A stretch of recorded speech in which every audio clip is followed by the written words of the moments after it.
વડોદરા જિલ્લામાં આવતીકાલે અતિ ભારે વરસાદની આગાહી. વહીવટી તંત્ર બન્યું સજ્જ.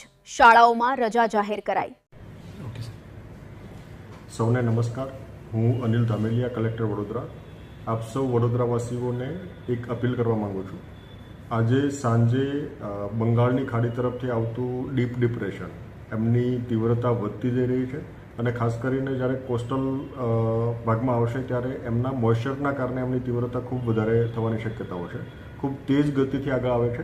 એટલે આ કિસ્સાની અંદર વડોદરા જિલ્લાની અંદર ઘણા બધા ભાગોની અંદર ભારેથી અતિભારે વરસાદ પડવાની આગાહી છે. મોટાભાગે મોડી રાતના સમયથી લઈને આવતીકાલના સમય દરમિયાન આ આગાહી છે. એટલે આવતીકાલે ખાસ કરીને આપણે તકેદારીના તમામ પગલાઓ લેવા જોઈએ. વિશેષ કરીને પવનની ગતિ પણ આ ડિપ્રેશનની સાથે વધારે છે. એટલે 45થી લઈને 55 કિલોમીટર પર અવરની સ્પીડથી પવન પણ ફૂંકાવાની શક્યતાઓ છે. તમામ વડોદરાવાસીઓને મારી વિનંતી છે કે આગામી 24 કલાક દરમિયાન આપણા માટે વિશેષ કરીને સંકટ થોડું વધારે છે. એટલે આપ વિશેષ કરીને સુરક્ષિત સ્થાન રહો, આપ પોતે સુરક્ષિત રહો એ માટેના તમામ પ્રયાસો આપણે કરવાના છે. તમામ શૈક્ષણિક સંસ્થાઓમાં આપણે આવતીકાલે રજા જાહેર કરી છે.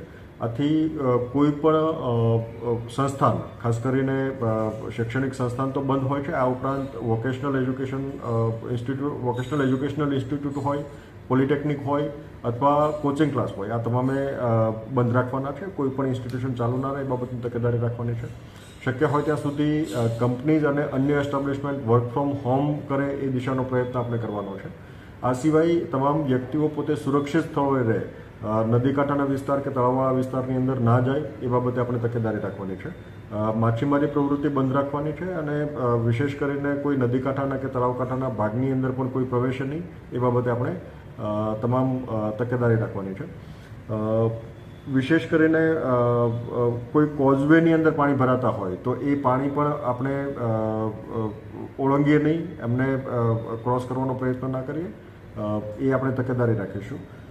કોઈ જર્જરિત મકાનમાં અથવા તો અસુરક્ષિત હોય એવા ભાગની અંદર આપણને લાગતું હોય તો તાત્કાલિક આપણે યોગ્ય સુરક્ષિત સ્થળે પહોંચીએ એ માટેની તૈયારી રાખવાની છે.